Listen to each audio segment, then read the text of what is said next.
Assalamualaikum, Wanakkam, Tajahau dan salam sejahtera saya ucapkan kepada semua yang sedang menonton. Saya, Azalia Arif, selaku wartawan pada hari ini ingin melaporkan tentang sesebuah majlis yang sangat penting bagi kita semua, iaitu Majlis Persaraan Cikgu Azlina. Majlis ini sangat bererti untuk kita raikan bagi menghargai segala jasa dan bakti Cikgu Azlina mencurahkan kepada SMK Kiaramas. Sekarang saya bersama murid-murid PRS. Pertama sekali boleh memperkenalkan diri sendiri? Nama saya Nur Syahada dari kelas 5 Unggul. Nama saya Muhammad Fawaz dari tiga wawasan. Nama saya Ahmad Rahimi daripada kelas 4W. Baiklah, Syuhada, apakah kenangan manis yang anda berasa bersama dengan Cikgu Azlina? Kenangan manis yang saya tak akan lupakan bersama Cikgu Azlina bila 3 tahun lepas kami di kamp kepimpinan, dan waktu task terakhir tu kita orang kena buat something that is very difficult and hard. So kita orang buat like 10 try tapi still tak boleh. Tapi bila kita orang dah finally succeed tu, like half of us cried, and then bila cikgu nampak tu cikgu peluk. So it was very heartwarming and touching. That's all. Okay, terima kasih. Seterusnya Fawaz, apakah nasihat yang Cikgu Azlina bagi yang takkan lupa?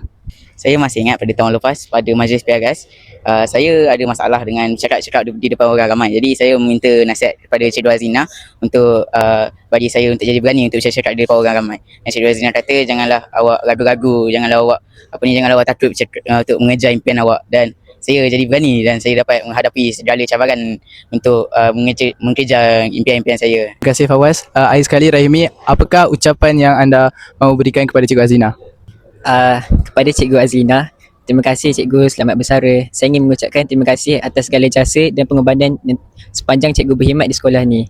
Cikgu bukan sahaja mengajar kami untuk menjadi tekun dan orang yang berdisiplin, tapi Cikgu juga mengajar kami nilai kesabaran dan lain-lain. Akhir sekali, saya ingin mengucapkan terima kasih sekali lagi kepada Cikgu.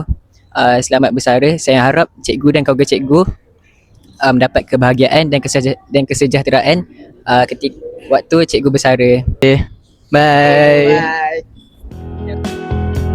Menyesal tak ku sampaikan cinta monyetku ke Kanya dan Rebecca.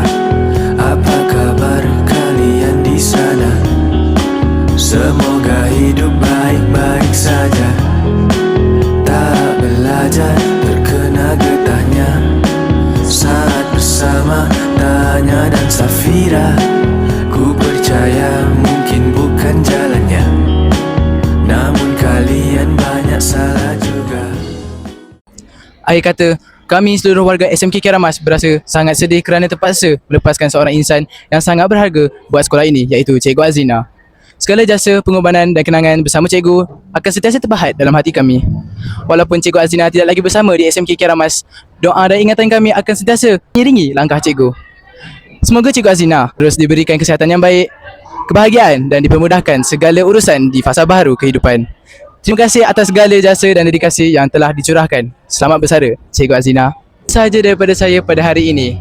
Jangan lupa untuk like, komen dan subscribe serta share kepada rakan-rakan anda. Bye. Berujung indah, walau akhirnya harus berpisah.